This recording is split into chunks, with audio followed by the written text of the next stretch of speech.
Salut l'équipe, j'espère que vous allez bien. Bon, comme vous l'avez vu sur la dernière vidéo concernant l'analyse fondamentale du projet Clore AI, il n'y a pas eu d'analyse graphique de fait. Pour une raison simple, je me suis mal organisé avec mes vacances et j'avais vraiment envie de publier cette vidéo ce week-end. Et en fait, Disco n'était pas dispo.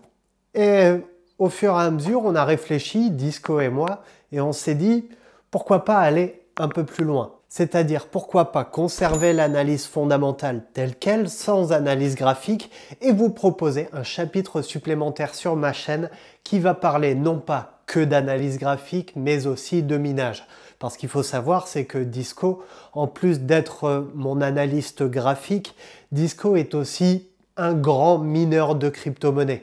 Et donc, je me dis que ça pourrait être intéressant de vous apporter cette couche supplémentaire de connaissances grâce à ses expertises. Donc tu as compris, sur cette vidéo, on reste sur le projet Clore AI, mais on va être sur la partie graphique et minage.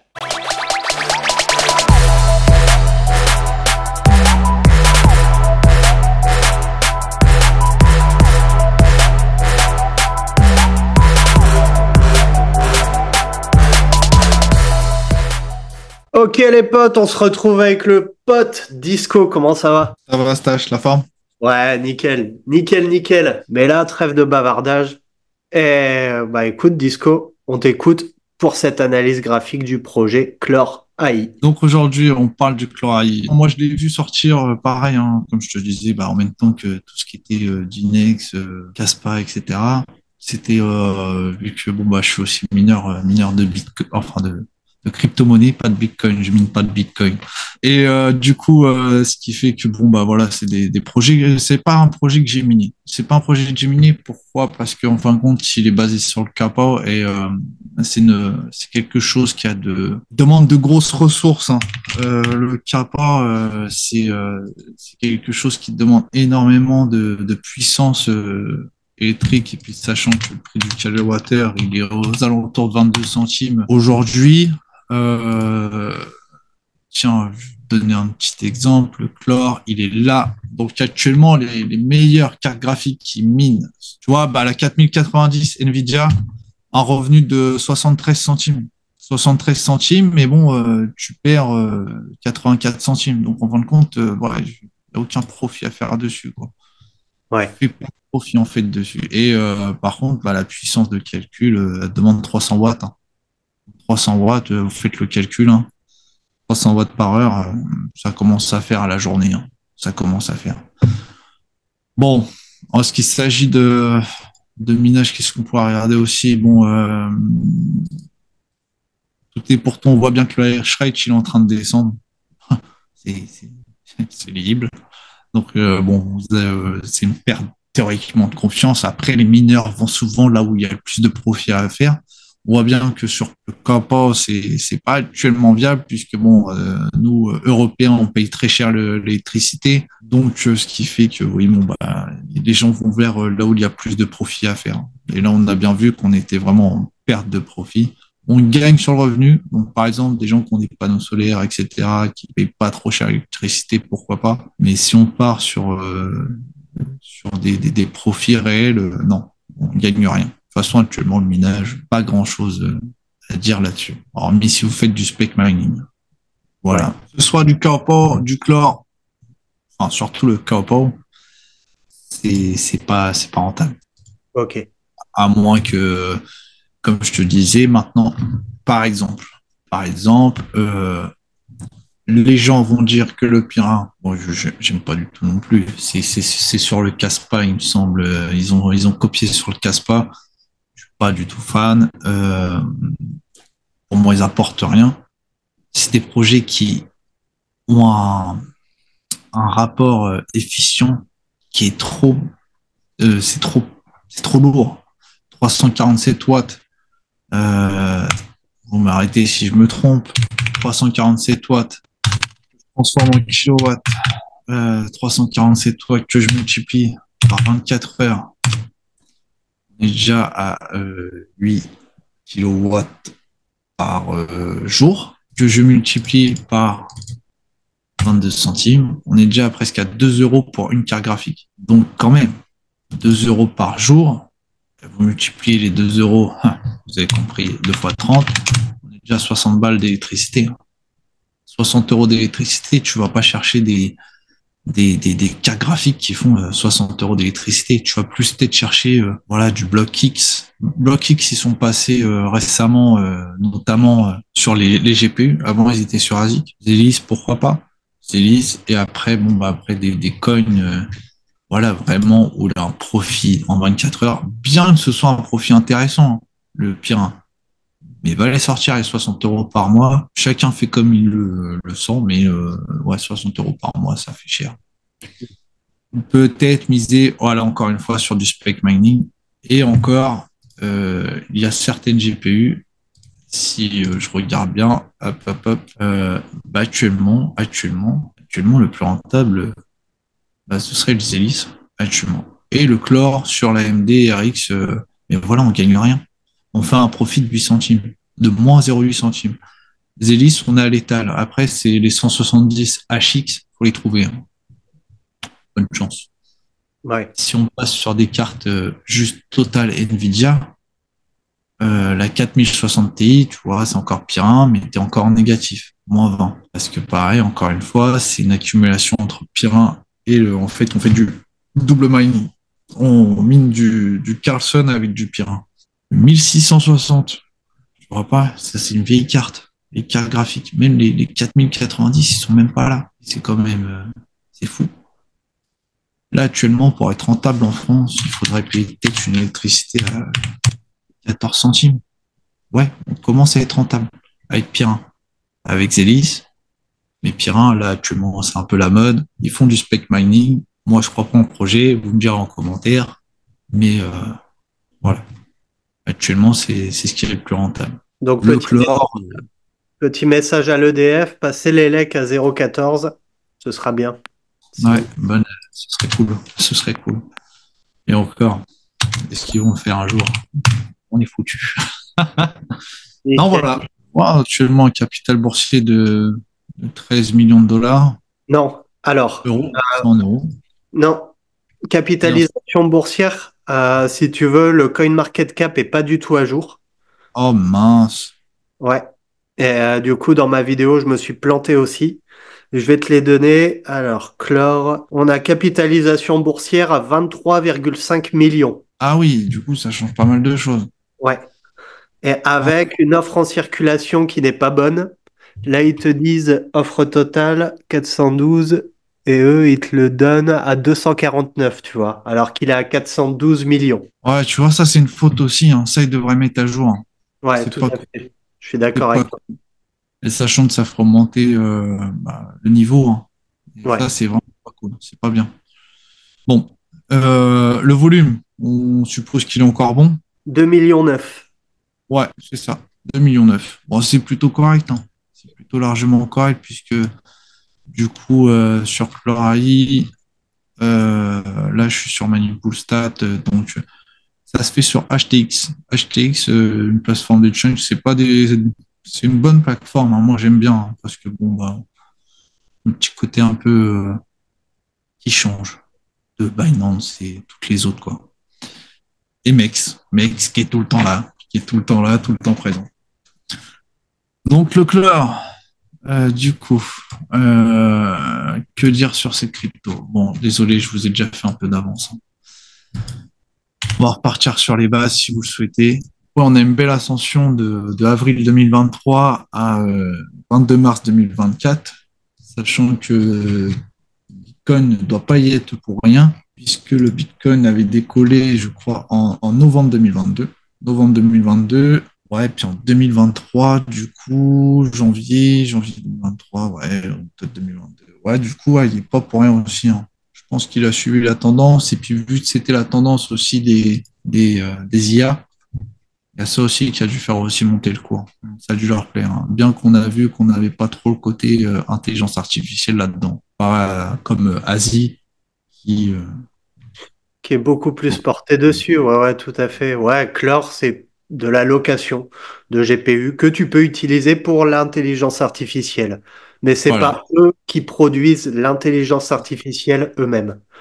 c'est ça. C'est ce qu'on reproche souvent à pas mal de projets, tu vois, quand on dit que voilà, on peut créer de l'intelligence artificielle. Bon, il est sorti sur Zegex. Hein. Bon, vous savez, j'aime beaucoup prendre les exchanges pour faire mes analyses graphiques. Hein.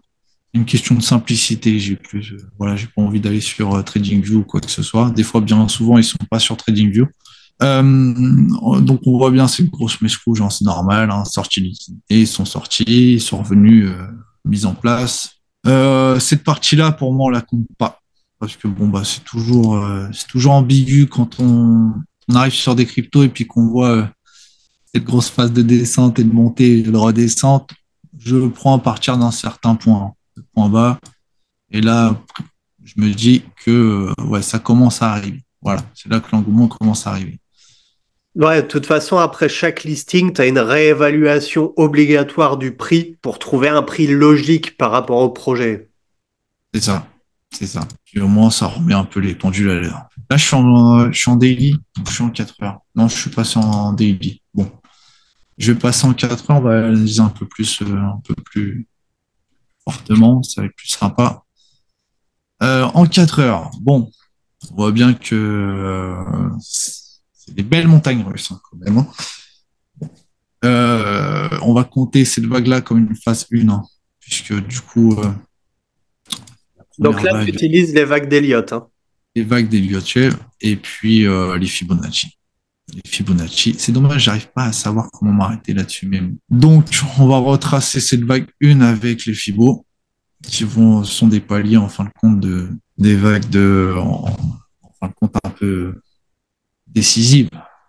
C'est à peu près, voilà, ça a été créé pour ça à la base. C'était pour savoir à quel palier on allait racheter a priori. Bon, comme moi je vous ai toujours dit, on rachète par palier. Hein. On rachète pas sur ça, on n'achète pas. Hein. Si vous voyez des grosses fortes montées comme ça en 4 heures, pour ma part, je n'achète pas. Je sais pas quand est-ce qu'il va y avoir un retournement.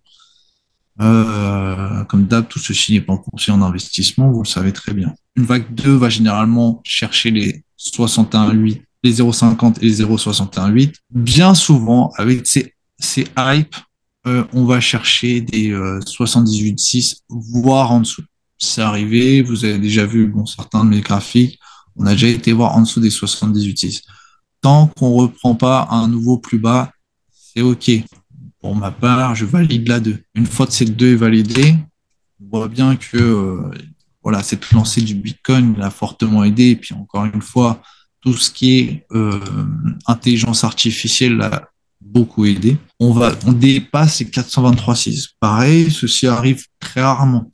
C'est des cas exceptionnels. On s'arrête généralement au 161,8. Vous avez vu, on fait une pause au 61,8 et à chaque fois, on voit bien les 78,6, les 100% de Fibonacci, les 161,8, 261,8 et après la touche de Moon 423,6, etc.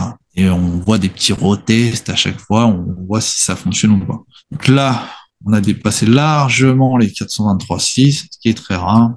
Et du coup, ce qui nous fait une 3 qui est au sommet ici. Si notre 3 dépasse les 161,8, on replace notre fibo d'extension sur, pour ma part, il s'agit d'une vague 4, mais ça, je vais vous en parler après, puisque pour connaître notre vague 5. Et pareil, la vague 5 a explosé, a tout explosé. Elle a explosé les 423,6, ce qui est encore très rare. Vous allez me dire ce que vous en pensez. Mais pour moi, voilà. 2, 3, 4, 5. Sachant que la vague 3, c'est celle qui est la plus longue. Si vous voulez connaître la vague 4, on se place au niveau 2, on va au niveau 3, à corrige au 61,8, ce qui est une bonne vague, ce qui est joli. Pourquoi pas? Pourquoi pas? Pourquoi je la valide aussi? Elle n'a pas été revoir en dessous de la vague 1. Je ne peux pas placer ma vague 3 ici. Enfin, dans certains cas, ça aurait été possible, mais voilà. La vague 2 là, si c'était une vague 2, cette grande descente, on n'aurait pas été, ça n'aurait pas été possible que je passe comme ça. Réellement, là, actuellement, c'est pas possible. Parce qu'en fin de compte, la vague 2, comme je vous ai dit, elle va pas chercher plus bas que la vague 1. Enfin, de la base de la vague 1. Même là, la vague 4, elle a été chercher plus bas que la vague 1, donc ça n'aurait pas été possible. Réellement, je vois bien ceci, hein. Clairement, c'est ça qui se passe, hein. En plus, on va chercher pile poil les 61,8. Généralement, pareil, hein, une vague 4, ça va jamais voir aussi profondément, mais vu le to the moon que ça a été, quand même, bien joué à ceux qui se sont placés dessus. Très, très beau. Et puis voilà, donc on va chercher les 60, enfin, plus les 23,6. Mais bon, c'est normal qu'on corrige aussi profondément. Donc là, on a terminé la fameuse vague 1. Maintenant, on va aller chercher notre vague 2. Après 3, 4, 5. Donc, ce sont des vagues, comme je vous ai dit, des Liochev, qui sont placées par rapport au Fibonacci, encore une fois. Et tout à l'heure, je vous ai dit que la vague 2 irait chercher probablement les 0,50 et les 61,8. Pareil, encore une fois, vous avez vu, on a dépassé énormément. Je vais la mettre en autre couleur pour la différencier. Vous avez vu qu'on a été très, très agressif, hein. On a été chercher les 423,6 presque à tous les niveaux. La vague 3, la vague 5. Donc c'est normal qu'on corrige aussi fortement, hein.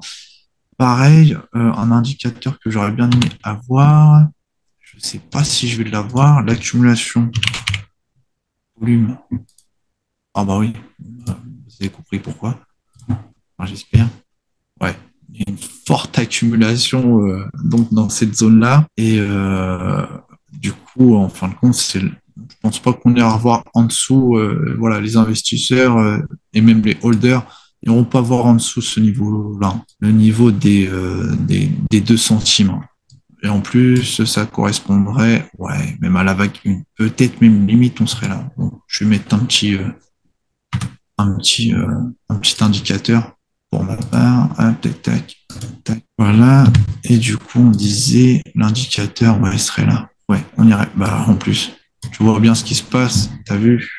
On a été chercher pile poil, hein. En fin de compte, ça, c'est l'accumulation des gens qui ont volé et qui ont accumulé du chloride. Et du coup, ce qui fait que, hein, généralement, on va revoir ces paliers-là, hein, ces gros paliers-là. Je vous aurais dit s'il y avait une grosse accumulation, mais là, il n'y a pas eu d'accumulation entre deux. Il n'y a rien eu. La plus grosse a été là, mais bon, voilà, au niveau de la vague 4, prochaine, hein, on voit bien, elle dépasse un peu plus les autres. Là, actuellement, on serait sur peut-être un bottom. Peut-être. Bon, pourquoi pas placer cette vague 2 là tout de suite? C'est intéressant de savoir ce que ça va donner. Pourquoi pas? Si on va chercher plus bas, de toute façon, vous allez bien le voir, hein. Le plus bas, ouais, sinon ce serait ici. Ouais. Là, ça dépend après de combien de temps. Ouais, ça dépend la durée. Mais si je vais chercher ici, ouais, non, en fait, on est bien. Faudrait qu'on consolide ça. Faudrait qu'on consolide et puis que on voit ce que ça donne dans le temps, pareil. Voilà, faire un range, ce serait cool. Bon, après, le marché décidera du range que ça fera, mais ce serait bien d'en faire un. Tu vois, pour avoir une bonne zone d'accumulation, une bonne base, quelque chose comment dire, qui range, et puis finalement, voilà, qui nous consolide cette base-là pour qu'on puisse repartir sur de bonnes bases, hein. Ouais. Ce serait chouette. De toute façon, la vague 3 étant encore une fois la vague la plus longue. Pour ça aussi que je me suis permis aussi de dire que la vague 3, c'est celle-ci. Là, elle aurait été trop courte. Donc, imaginons, on soit arrivé sur enfin un bottom. Faut les manipuler, hein. Fibo d'extension. La vague 3, je vous ai dit, hop, je travaille en base de 1, je viens au sommet de ma numéro 1, je vais en bas de ma vague 2 qui reste encore à définir, je le dis bien, encore à définir, ce qui va me permettre de connaître peut-être notre vague 3 qui risque aux 71 centimes, donc aux 161,8. Si elle va plus bas, c'est pas grave, c'est mieux pour nous, on est plus heureux. Enfin, moi, je le suis. Par contre, si elle explose dans ce 61,8, oui, on est toujours aussi heureux. Bon, disons qu'elle va voir généralement au-dessus des 161,8. Si on va voir les 161,8, n'oubliez pas, la vague 3, elle est très longue. C'est ce qui va peut-être se passer pour le bull run. Je ne sais, c'est ce que je pense. C'est ce que je pense qui se passera pour le bull run. Attention, on passe quand même de 5 centimes à 70 centimes, voire peut-être même 1 euro. Peut-être ça va au-dessus des 423,6, peut-être. Bon, on va rester optimiste. On reste sur les 161,8. Donc, même si vous êtes là, les paliers de vente sont 100%. Après, je mettrai au 161,8, au 423,6, et ceci, ce serait mes paliers de vente. Voilà. Mes paliers de vente, voilà, si j'avais acheté du clan. Maintenant, si on va voir comment ça va se structurer. Pareil, est-ce que ça est une impulsive ou une ligne diagonale? Je ne sais pas. On va voir. Là, je vous parle de termes qui sont beaucoup plus compliqués que je vais éviter de vous parler. Je préfère vous parler des impulsives et la plupart du temps sur les nouveaux coins, c'est ce qui se passe. Moins structuré. Voilà. Les objectifs, réellement. Consolidation, on repart à la hausse. Pareil, 1, 2, 3, 4, 5. On a nos sales vagues. Et peut-être que ça donnerait quelque chose d'intéressant. Pour le moment, je vais repasser en daily parce que c'est en train de me donner mal. Voilà. Pour le moment, on attend. On attend. Donc là, actuellement, c'est le bon moment, sans être conseiller en investissement, bien sûr, mais si tu veux rentrer sur le projet Clore AI, Ouais. Moi, ce serait le moment. Ce serait le moment, à condition on valide aussi le range qui est ici, peut-être, ou bien on repart à la hausse et on voit bien qu'on va pas chercher un nouveau plus bas. Donc attendez, moi je dirais, attendez de savoir ce que ça va donner. ok, Attendez de voir quelque chose comme ceci. À la rigueur, on monte, on va en range, après on remonte, on vient on va redescendre. pas voir plus bas, et après, let's go to the moon, quoi. Voilà, ça c'est ce qui serait intéressant à voir. Et ensuite, go la vague 3. Mais bon, on sait tous qu'en bull run, c'est ce qui va certainement être intéressant de savoir. Après, encore une fois, selon l'équipe, selon comment on appelle ça, le projet, on a bien vu que il peut y avoir des ambiguïtés quand même. Donc, attendons de voir aussi ce que propose l'équipe par la suite. On n'est pas encore sorti réellement du canal de la 2, à voir ce que ça va donner. Peut-être qu'on aura même un petit retour là-dessus, hein. Mais là, on est quand même descendu très très fortement. Bah, on est passé 44 centimes à 4 centimes quand même. Il y a quand même une petite perte de confiance au projet sans avoir fait un dans 4 bandes. Encore une fois, pour l'instant, je mise sur ça. Parce que du coup, bon, bah voilà, comme je vous ai dit, les investisseurs, c'est là où ils ont mis le plus d'argent et puis il y a eu le plus de volume. Donc, est-ce qu'ils ont holdé ou pas? À voir. Et puis, bah, en attendant, le mec qui est rentré ici à 0,01, il est encore boulant. Oui, C'est totalement. largement bien. Nickel, nickel. Bah, écoute, merci Disco. C'était top. Ça fait plaisir, tu vois, c'est un petit peu différent le fait de parler un peu de mining et de parler d'analyse graphique dans la même vidéo. Je suis certain que la communauté va apprécier. Merci pour ton temps, merci pour ton expertise. De rien. Et puis, dans 2 semaines. Ouais, 3 semaines, ouais. 3 semaines. Bon, bah, ça marche. Et, Ciao, mon pote, merci pour tout. salut, à bientôt.